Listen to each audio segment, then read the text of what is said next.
उमादेवी नंदकिशोर जायसवाल।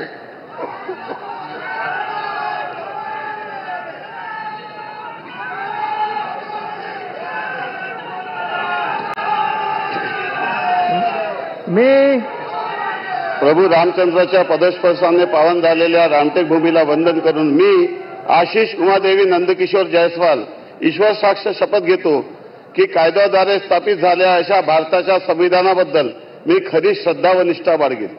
मी भारताची सार्वभौमता व एकात्मता उन्नत राखील।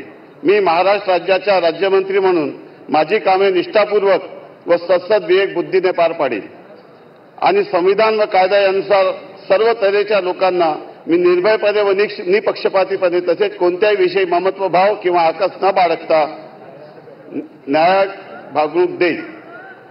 मी आशिष उमादेवी नंदकिशोर जायसवाल ईश्वर साक्ष शपथ घेतो की महाराष्ट्र राज्याच्या राज्यमंत्री म्हणून माझ्या विचारार्थ आणली जाईल किंवा मला ज्ञात होईल अशी कोणती बाब असा राज्यमंत्री म्हणून माझे काम यथायोग्य पार पाडण्यासाठी आवश्यक असेल ते खेरीज करून एरवी मी कोणत्याही व्यक्तीला किंवा व्यक्तींना प्रत्यक्षपणे अप्रत्यक्ष कळवणार नाही किंवा त्यांकडे उघड करणार नाही।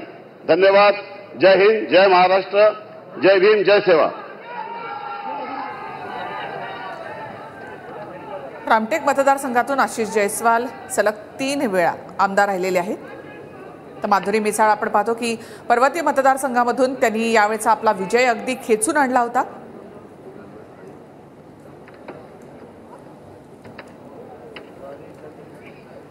तर रामटेक विधानसभा मतदारसंघाचं प्रतिनिधित्व करतात आशिष जायसवाल। याआधी 2019 मध्ये अपक्ष लढून ते जिंकून आले होते। त्यानंतर त्यांनी शिंदेंना पाठिंबा दिला आणि यावेळी शिंदेंच्या शिवसेनेमधून आशिष जायसवाल यांनी निवडणूक लढवली। सलग 3 वेळा ते आमदार राहिलेले आहेत। श्री पंकज कांचन राजेश भोयर।